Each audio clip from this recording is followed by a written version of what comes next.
própria às crianças de até 10 anos. As crianças de até 10 anos de idade, é só ir seguindo o fluxo aí, vão acompanhando. Vocês terem uma palavra voltada à sua faixa etária. E dos 11 ao 120, vamos em Atos, capítulo 9, a partir do versículo 32. Atos 9, a partir do versículo 32.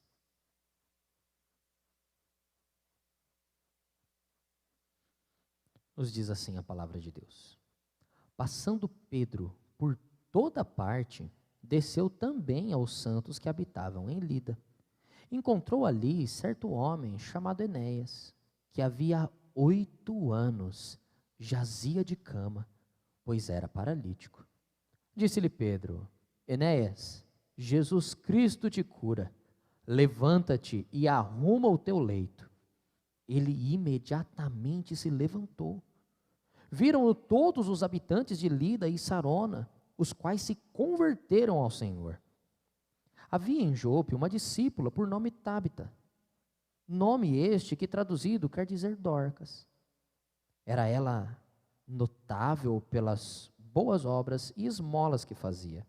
Ora, aconteceu naqueles dias que ela adoeceu e veio a morrer, e depois de a lavarem, puseram-na no cenáculo. Como Lida era perto de Jope, ouvindo os discípulos que Pedro estava ali, enviaram-lhe 2 homens que lhe pedissem: não demores em vir ter conosco. Pedro atendeu e foi com eles. Tendo chegado, conduziram-na para o cenáculo. E todas as viúvas o cercaram, chorando e mostrando-lhes túnicas e vestidos que Dorcas fizera enquanto estava com elas. Mas Pedro, tendo feito sair a todos, pondo-se de joelhos, orou. E voltando-se para o corpo, disse: Tábita, levanta-te. Ela abriu os olhos e, vendo a Pedro, sentou-se. Ele, dando-lhe a mão, levantou-a e, chamando os santos, especialmente as viúvas, apresentou-a viva. Isto se tornou conhecido por toda Jope e muitos creram no Senhor. Pedro ficou em Jope muitos dias, em casa de um curtidor chamado Simão. Deus, nós te louvamos, ó Pai, por tua palavra, e rogamos-te que por ela o Senhor nos alimente, nos fortaleça, nos faça vivê-la para a honra e glória do Senhor. Em o nome de Jesus nós oramos. Amém. Irmãos, como eu já disse desde a primeira leitura, milagres, maravilhas feitas são meios que apontam para o Redentor, que apontam para a glória de Cristo, que apontam para a salvação que só há na cruz do nosso Senhor e Salvador Jesus Cristo. É como se tivesse ali algumas coisas que nos chamassem a atenção para algo principal. Só que por muitas vezes nós confundimos essa coisa que é intermediária com o objetivo final. Por exemplo, quando você vai naquele casamento chique, primeira vez que você foi num casamento com uma entrada bonita, aí você vê lá salame, uns presuntos diferentes, as entradas, um queijo, que você fala, que queijo é esse? Nunca vi um negócio estranho desse daqui, rapaz, deve ser bom demais. Aí você pega um pratinho de entrada e você enche. E se satisfaz demais com aquilo e come aquilo com gosto. Joga um monte de azeite por cima, você faz uma salada com aquilo lá e come. Aí daqui a pouco vem o cerimonialista falando assim: em breve nós serviremos o prato principal, a janta começará a ser servida. Começará? Eu já estou jantando faz tempo aqui, como assim? Vai começar a jantar? Estou comendo, rapaz, não cabe quase mais nada. Crianças desavisadas fazem muito isso, mas muitos adultos também. Se delicia demais com uma entrada, mas ela não é o fim em si mesmo, ela só é um forro para o prato principal. O milagre não é nada diferente disso. Ele está dando a introdução para aquilo que é primordial e essencial, aquilo que grita e que clama: A cruz de Cristo, a salvação, a remissão dos pecados. O milagre é meio para nos levar à fé em Cristo. Milagres, maravilhas, sinais, coisas extraordinárias que nós podemos contar que Deus operou em nossa vida, são meios para nos conduzir à fé em Cristo. O problema é que a gente acaba invertendo as coisas, como a gente faz de entrada o nosso prato principal. Por vezes nós corremos atrás de milagres, pensando que esse é o prato principal. Não. A salvação, na suficiência de Cristo, é a melhor coisa que pode ter. Ele vai contar de 2 milagres.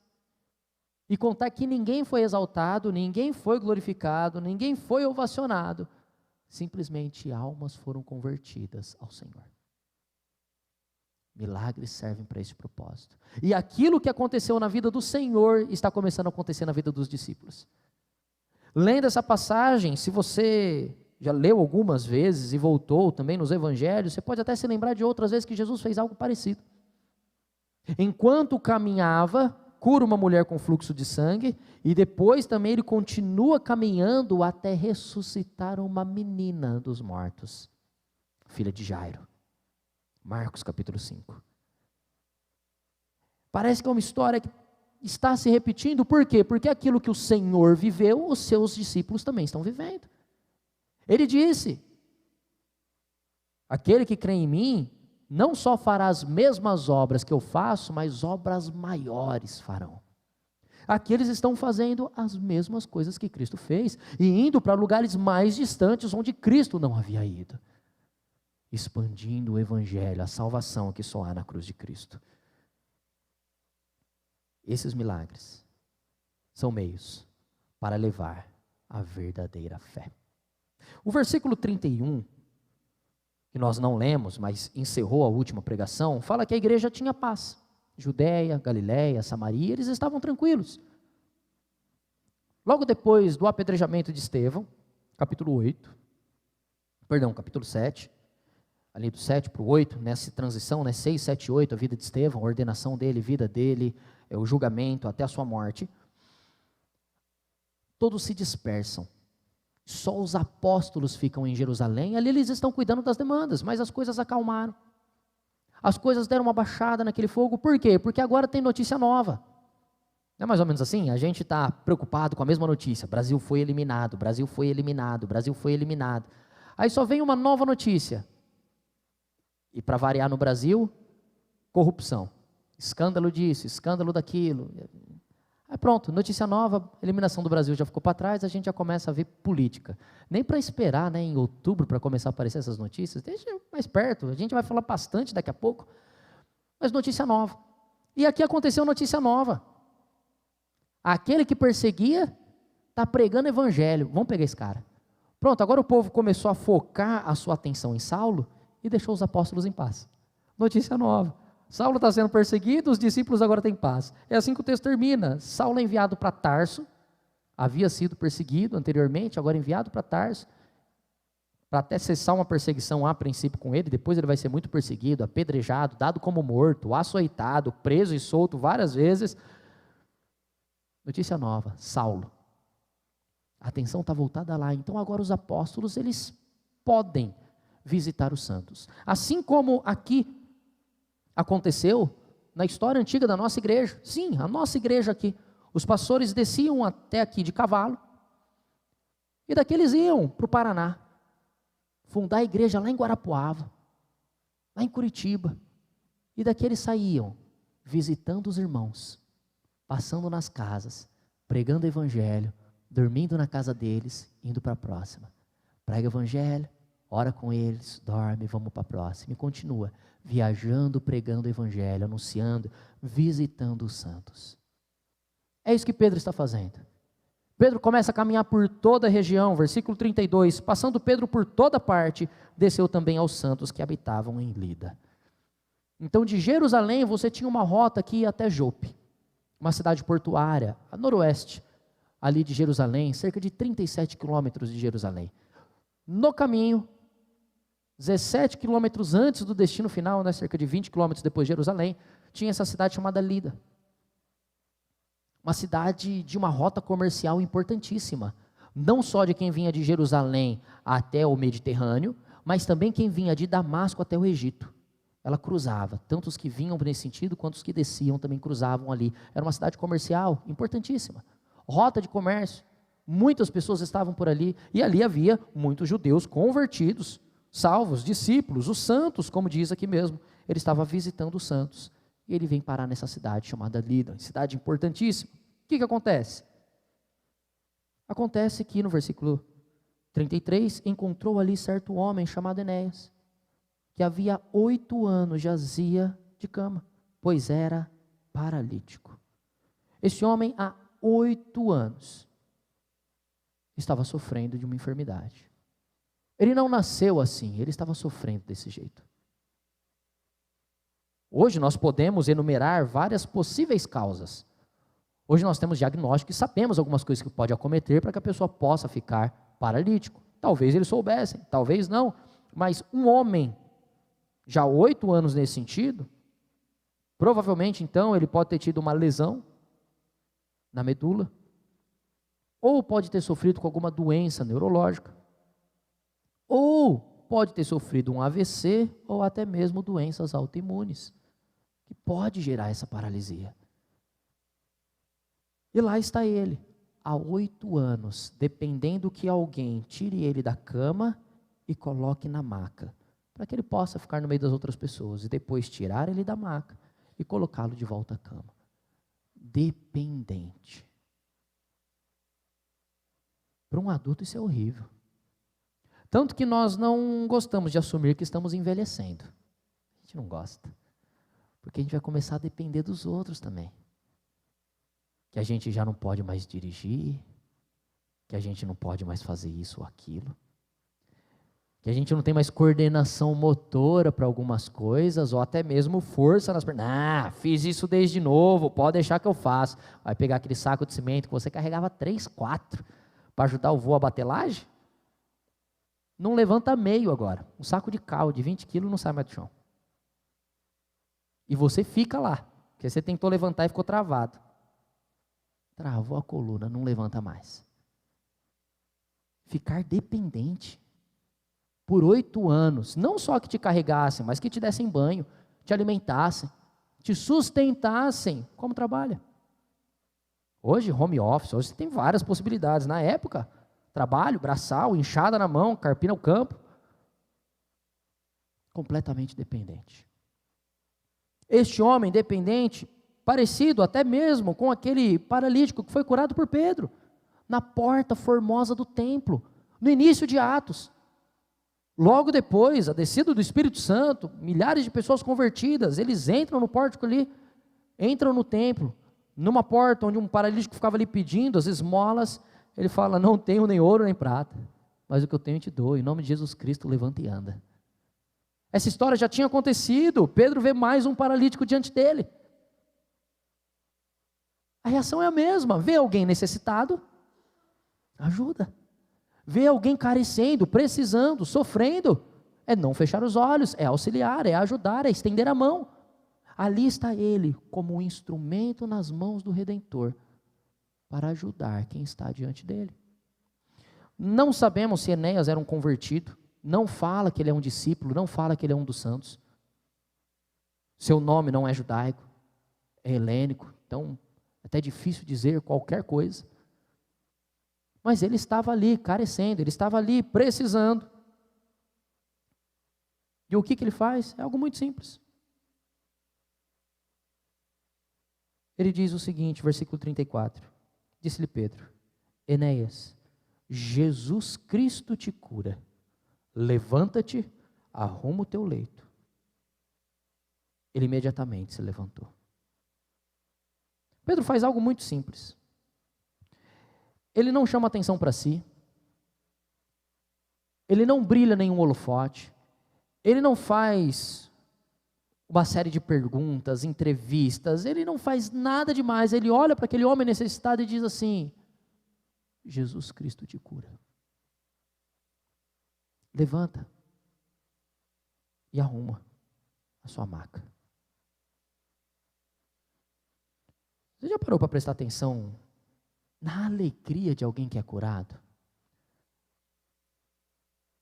Eu lembro bem no decorrer da pandemia do Covid, quantas pessoas foram se restabelecendo depois de meses internados nos respiradores, sofrendo um monte, e depois conseguiam se restabelecer. Era uma festa que se fazia nos hospitais através daquela vida restaurada. Só que para nós, quando nós lemos aqui, parece algo tão tranquilo, né? Tá, foi curado, agora ele pode andar de novo. Tá bom, pastor? Segue o texto aí, irmãos. Não é só isso. Nas nossas reuniões de oração, a gente tem os nossos pedidos. E cerca de 95% dos pedidos da reunião de oração fala sobre enfermidade. Será que é isso um mal que nos acomete? Será que nós nos preocupamos com isso? Demais, porque nós tentamos de tudo.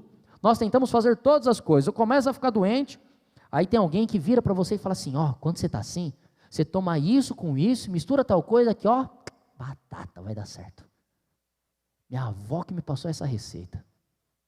Descendente de indígena, e a gente começa a contar as coisas e vai medicando os outros, como se fosse a solução de todos os problemas. E a gente toma, não resolveu. A gente faz aquilo que o médico falou também e não está resolvendo. Aí o que a gente faz? Pastor, ora por mim. Põe lá na reunião de oração, pede para os nossos irmãos estarem orando por mim. De fato, quando não está no nosso alcance, quando nós tentamos as nossas formas e não conseguimos, nós clamamos, Deus me ajuda. Quando é alguém que nós amamos e está sofrendo, a gente pede.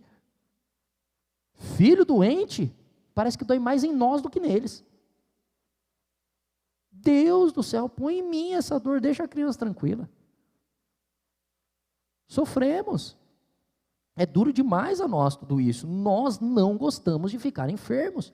Por mais que tem gente que ama tomar um remedinho, nós não gostamos de ficar enfermos. Ninguém gosta de sentir dor. Ninguém gosta de sentir dor.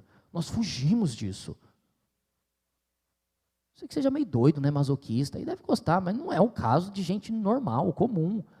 Sim, é incomum gostar de dor, não é natural isso. E agora olha só, alguém que você sabe que está sofrendo, colocamos o nome na reunião de oração, estivemos orando, o médico depois olha os exames e fala, olha, tem nada para dizer para a senhora, tem nada para dizer para o senhor está curado, eu não sei nem como. Ah, quando a gente fica assim, a gente fica feliz. A gente se alegra. Aí chega a gratidão na reunião de oração também. Pastor, agradece os irmãos que estiveram orando lá e louve a Deus porque foi curado. Mas parece que tem que ser algo muito sério e muito próximo para que nós possamos sentir essa dor. Parece que nós não conseguimos nos alegrar com algo assim, distante. 2 milênios atrás. Mas de fato, este homem foi curado.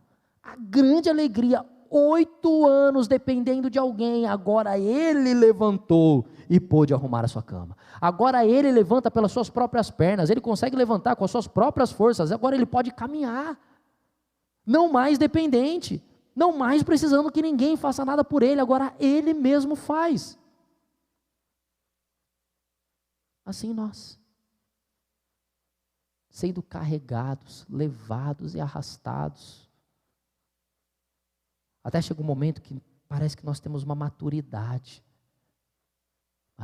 cristã, maturidade bíblica, e começa a desenvolver a fé, desenvolver o amor, desenvolver a graça, desenvolver perdão. E ao invés de ficar se arrastando, a gente começa a caminhar firme e forte na fé em Cristo. Há uma virada de chave, há uma transformação, há uma mudança completa. E aqui, quando nós nos alegramos com cura, a gente não fica quieto. A gente sai contando para todo mundo. E se tivesse exame, então, a gente sai postando e vai mostrando para todo mundo. Parece que anda na rua. Fala assim, você sabia que eu estava com isso daqui, fui curado, ou antes ou depois? Como Deus é bom e o diabo não presta. E a gente sai falando para todo mundo. E contando para todo mundo. E foi isso que aconteceu. Esse homem foi curado, as pessoas souberam que ele foi curado, e olha o que acontece no versículo 35. Viram-no todos os habitantes de Lida e Sarona, os quais se converteram ao Senhor. 2 cidades alcançadas através de um milagre. O milagre não é um fim em si. Porque Pedro disse assim, Jesus Cristo te cura. Ele não falou, eu estou te curando, vai e conte para todo mundo. Não. Jesus Cristo te cura. Esse homem saiu curado e falou: Cristo me curou, Cristo me curou, Cristo me curou, Cristo me curou. Não foi Pedro. Pedro foi um instrumento. Não tem a glória para si, a glória é do Redentor. A glória é do Messias, a glória é do meu Senhor. Então todos se converteram ao Senhor. 2 cidades se convertem para a honra e glória de Deus. O nome de Pedro nem é citado, e é isso que importa. Importa que Cristo seja reconhecido. O milagre servindo apenas como um meio, ele não é o fim em si mesmo. Esse foi o primeiro, depois tem um segundo milagre. A partir do versículo 36, ele troca um pouco a cena. Havia em Jope uma discípula por nome Tabita. Nome este que traduzido quer dizer Dorcas. Era ela notável pelas boas obras e esmolas que fazia. Havia muitas pessoas antes que havia esses 2 nomes. O seu nome judeu e o seu nome gentil. Ou seja, o seu nome de fala aramaica ou hebraica e o seu nome de fala helênica, grega. E aqui o significado é o mesmo, tanto Tabita quanto Dorcas significa gazela. Estranho para nós, né? Mas para eles era elogio. Normalmente gazela era um elogio para meninas novas e belas. Eles chamavam de gazela. Imagina os meninos chamando as meninas de gazela hoje. Eu fico imaginando essas coisas, minha cabeça fica bombando. Chegando para as meninas falando assim: você parece uma gazela. Nossa, toma um tapa no pé da orelha, tão forte. Acho que não faz muito sentido para nós hoje. Mas era um elogio, tanto que era nome. Gazela, em aramaico, Tabita. Em grego, Dorcas. Era o nome dela. Então se traduzia, assim como às vezes você pegou sua Bíblia em inglês e você vai lá na carta de Tiago, está escrito James. Não está Tiago, está James. Bom, é assim. Tem toda uma transformação, tá? Eu não lembro da semântica, mas já ouvi uma explicação sobre isso.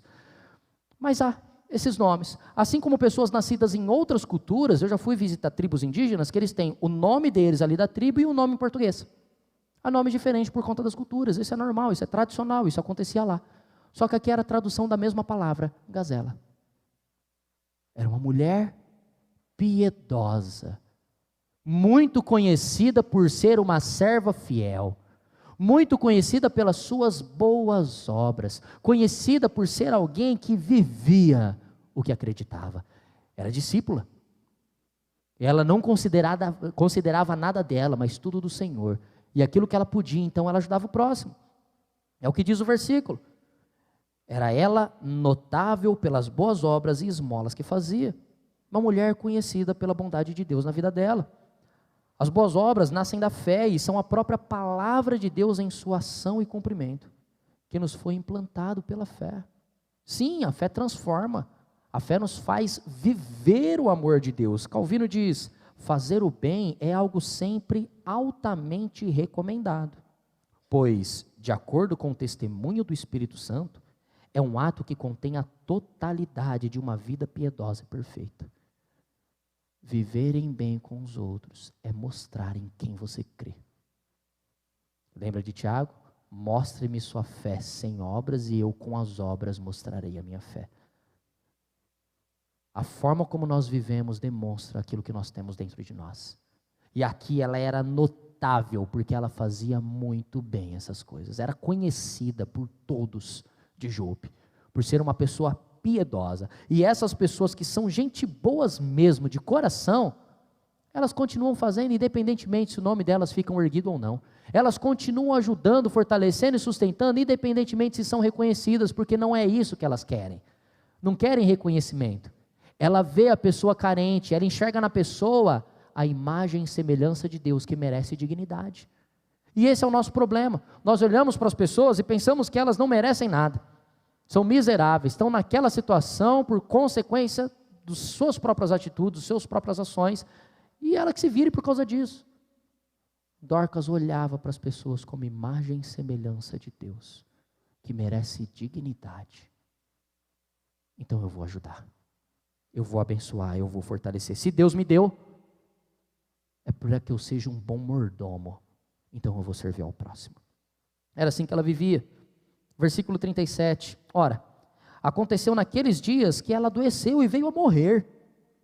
E depois de a lavarem, puseram-na no cenáculo. Essa mulher maravilhosa morreu. Sim, como acontece, nós sofremos por isso.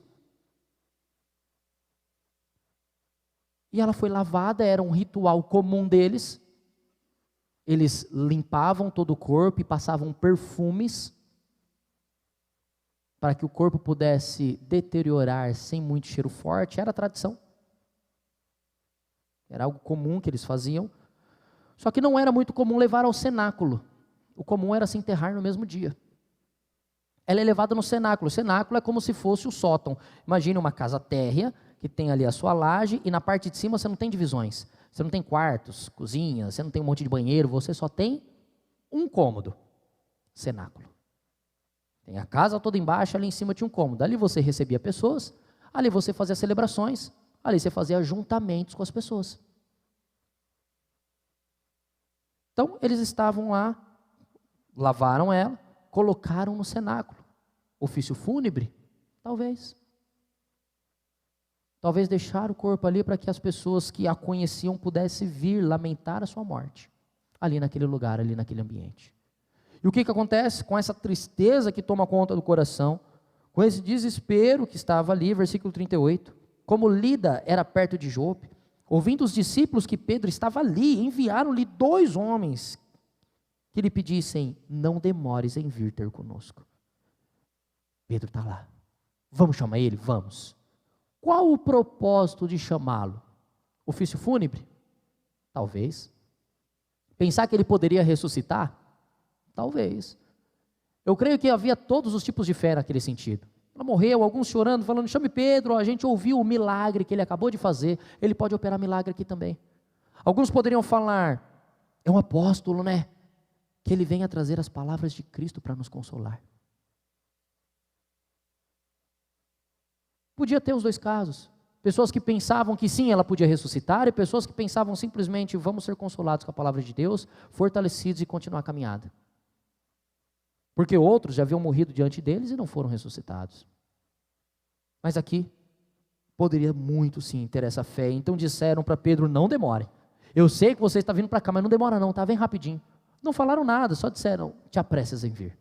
Venha logo, Pedro, com a gente. Versículo 39, Pedro atendeu e foi com eles. Tendo chegado, conduziram-no para o cenáculo. E todas as viúvas o cercaram, chorando e mostrando-lhe túnicas e vestidos que Dorcas fizera enquanto estava com elas. Lembrando que viúva era alguém que era muito carente naquela situação. Era alguém que não podia comercializar por si mesma, não podia fazer muitas coisas por si, ela dependia dos outros. Por muitas vezes eram pessoas que passavam fome. Lembra de Atos 6? Na distribuição dos elementos, a viúva dos helenistas estavam passando dificuldade, porque a mesa delas não era servida. Na distribuição não eram atendidas. Viúvas passavam necessidade, dificuldade e precisavam ser atendidas. E o que as viúvas estavam fazendo aqui? Estavam muitas reunidas, chorando, mostrando as vestes. Não pense que elas estavam fazendo uma exposição. Colocou um monte de roupa que Dorcas fez e estava mostrando. Olha como ela era uma boa costureira. Não, irmãos. Lembra, elas eram viúvas. Se elas eram viúvas, elas precisavam de ajuda. Se elas estavam precisando de ajuda e Dorcas ajudou, elas estavam vestindo as roupas que Dorcas fez. Elas estavam mostrando: olha aqui, ó, eu só estou vestida graças a essa mulher. Passei tanta dificuldade, mas ela não me deixou desamparada, ela me ajudou. Elas estavam ali para dar um bom testemunho da fé e do amor de Dorcas. Alguém que viveu em sua vida Jesus Cristo. E os outros testemunhando. Não precisa que você fale o quanto você é crente. Basta as pessoas falarem: ó, eu caminho com ele é crente de verdade. Essas viúvas estavam virando para Pedro e falando: ela era crente mesmo. Essa mulher fez essas roupas. Estamos vestidas graças a ela. Fortalecidas graças a ela. Isso era muito comovente ali a eles, porque muitas pessoas dando esse testemunho e tristes, porque era alguém que de fato faz falta. É claro, até quando parece que a pessoa não é tão prestativa, só a sua ausência, eu não digo morte, só a sua ausência já faz falta, mas aquela pessoa bem prestativa, abdicada de tudo, disposta a servir, não está presente, isso faz uma falta tremenda. Lá estavam elas, tristes, aflitas. Versículo 40. Mas Pedro, tendo feito sair a todos, pondo-se de joelhos, orou. Semelhante ao que aconteceu com Elias, que nós lemos em 1 Reis, capítulo 17, do 17 ao 24, quando ele pega o menino no colo, leva lá, põe sobre a sua cama, na parte superior da casa, cenáculo, coloca ali, ajoelha, ora a Deus, se deita sobre o menino 3 vezes, clama a Deus, e Deus restaura a vida. Pedro faz a mesma coisa, manda sair todos, como Jesus fez quando ele entrou no quarto da filha de Jairo, mandou que todos saíssem, ficando só os discípulos e Jairo ali com ele, mandou que todos esvaziassem, ali ele estava, e ali ele pediu para que a menina levantasse, e as palavras são muito próximas. Olha só o que ele diz: Tábita, levanta-te. O que Jesus diz com a filha de Jairo, Marcos capítulo 5, Talita, come. Tábita, talita. De fato, essa semelhança sonora que era para eles lembrarem. Da mesma forma que Cristo operou milagres, maravilhas e sinais para que vidas fossem salvas e transformadas, agora Ele comissionou os seus discípulos para que com esse poder derramado sobre a vida deles, milagres e sinais fossem operados para que vidas fossem transformadas e salvas. E assim como nós também, aqueles que creem na suficiência de Cristo Jesus, são colocados no mundo não para se calar, mas para testemunhar das maravilhas gloriosas e graciosas da pessoa e obra de Jesus Cristo, nosso Senhor e Salvador. Da mesma forma, a semelhança não é à toa. Assim como Elias, assim como Jesus, Pedro também o faz. Ele orou, pediu para ela se levantar, ela abriu os olhos e, vendo a Pedro, se sentou. Versículo 41, ele dando-lhe a mão, levantou-a e, chamando os santos, especialmente as viúvas, apresentou-a viva. Eles a viram morta. E não era um desmaio, porque Pedro estava distante 17 quilômetros. Eu e você caminhar 17 quilômetros talvez demore um pouco. Um ou outro corredor aí faz rapidinho, mas tenho certeza que a maioria, como eu, demoraria um pouquinho para caminhar 17 quilômetros. Eles acompanharam ela aquele tempo todo morta. Sabiam que não era um desmaio. Ela estava morta. E agora ele apresenta ela viva. Se a cura já é algo maravilhoso, imagine a ressurreição. Tem causo que a gente conta para o filho, vai contar para o neto, vai contar para o bisneto, para o tataraneto e vai escrever até na lápide se deixar. E esse daqui com certeza seria um deles. Eu vi Dorcas morta e depois ela ressuscitou. Ah, avô, conversa um negócio desse. Não, não é não, rapaz. É verdade. Eu vi com esses olhos que a terra hão de comer. A gente fala assim, né? E se uma cura, a gente já fica feliz, alegre, divulgando a todos, imagine uma ressurreição. A alegria que não é falar, celebrar e compartilhar isso. Dorcas reviveu, ela ressuscitou, que maravilha. Se uma cura de um paralítico já trouxe salvação para 2 cidades, a ressurreição de Dorcas traz alegria. E o versículo 42 diz: isto se tornou conhecido por toda Jope, e muitos creram no Senhor. Uma cidade portuária, uma cidade que muita gente circula, e essa notícia circular muito: Jesus Cristo ressuscita. Esse homem morreu, ressuscitou, está no céu e ele continua salvando e curando um monte de gente. Sim, Jesus Cristo morreu, ressuscitou, está no céu e continua transformando, não só Dorcas, não só Enéas, mas a minha e a sua vida. Não é possível que nós olhemos para a nossa vida e não pensemos que Deus nos transformou. Não é possível passar uma vida como cristão sem poder testemunhar de nada que Deus tem feito em nossa vida. Não é possível nós vivermos uma vida sem ver o extraordinário de Deus, mesmo acontecendo de uma forma ordinária. A gente fala, nossa, que coincidência, né? Não, não tem coincidência. Tem cristocidência. Os eternos decretos de Deus, é isso que acontece. Ele faz com que aconteça dessa forma que Ele mesmo planejou. Irmãos, como sinto falta de testemunhos, não aqueles de pegar o microfone e falar aqui na frente, não. De pessoas que falam assim, pastor, estou na igreja por conta de fulano. Aqui ele vivia o evangelho. Pastor, Deus fez uma obra na minha vida que só Deus vai explicar. E eu falei, tá bom Deus, eu sei que o Senhor me chamou. Eu me entrego aos seus pés, eu sou do Senhor, faça em mim a tua obra. Eis-me aqui e envia-me a mim. Parece que falta a gente falar. Falta a gente externar as obras gloriosas e maravilhosas de Deus na nossa vida. Não é possível que Deus não operou nada em sua vida. E eu não estou falando de milagre, não precisa ser um negócio extraordinário, mas com certeza alguma coisa Deus já fez. Quem você é e quem você é. Se é que você é nova criatura em Cristo Jesus, Ele te moldou, Ele te transformou de alguma coisa. Às vezes a gente ouve causos.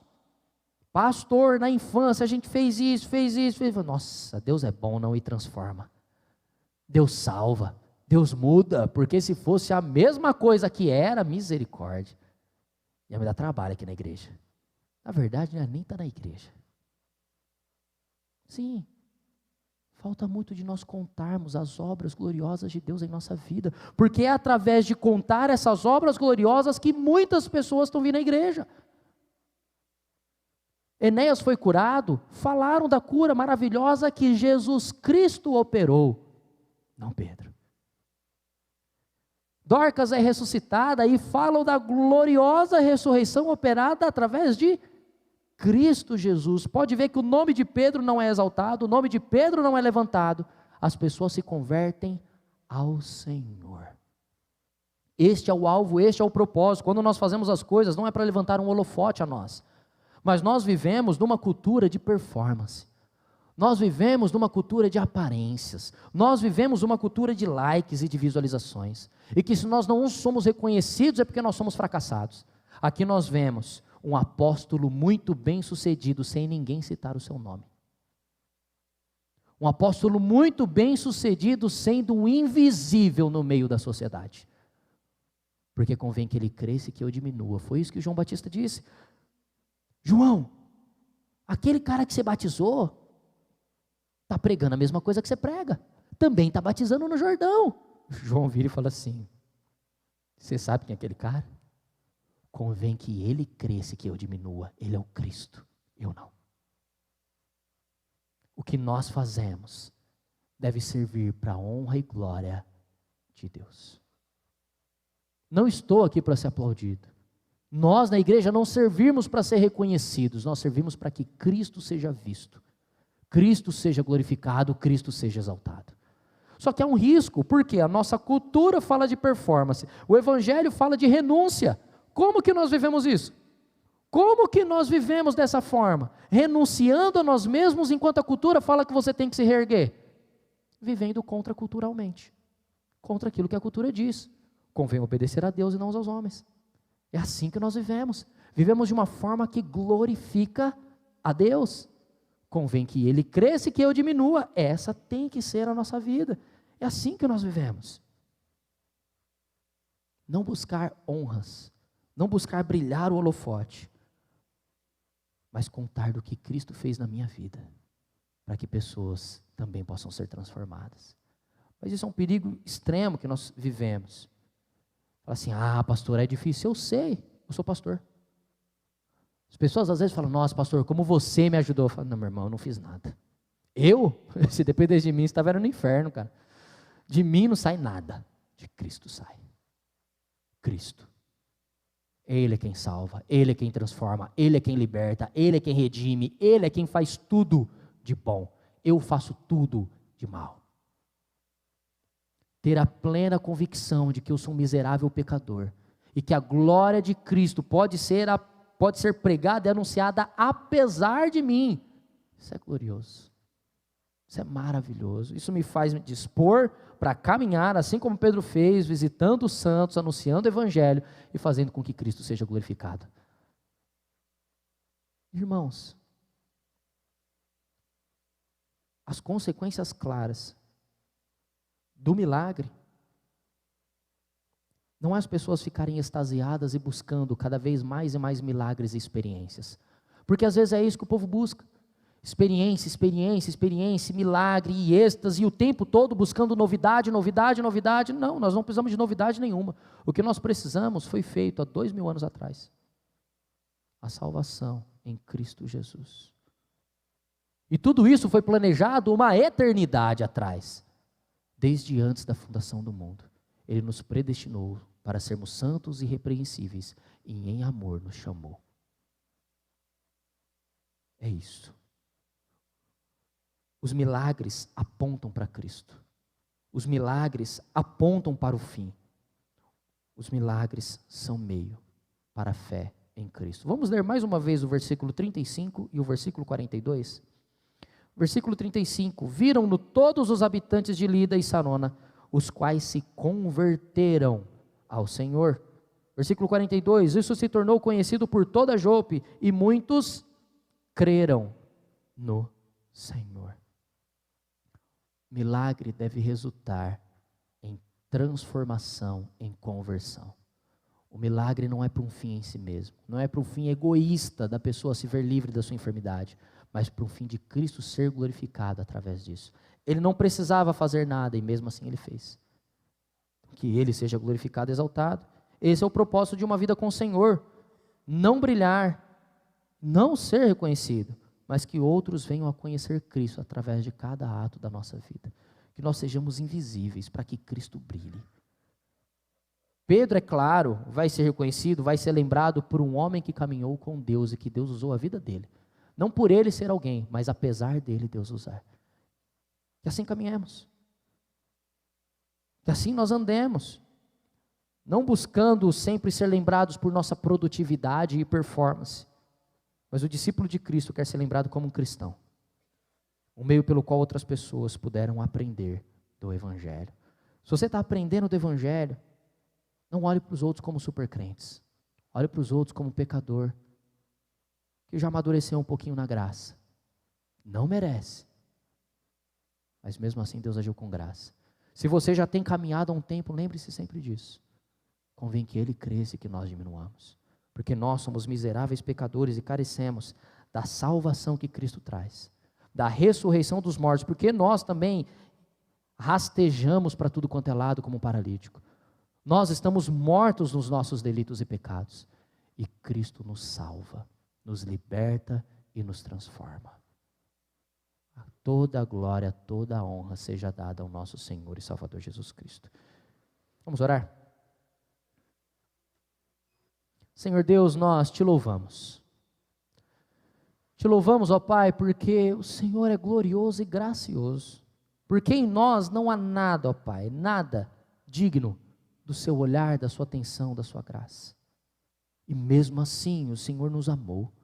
O Senhor nos chamou com santa vocação. E o Senhor nos faz sentar nos lugares celestiais com Cristo Jesus. Graças te damos, ó bom Deus, por plena e poderosa salvação comprada na cruz do Calvário. Graças te damos, ó bom Deus, por essas boas novas.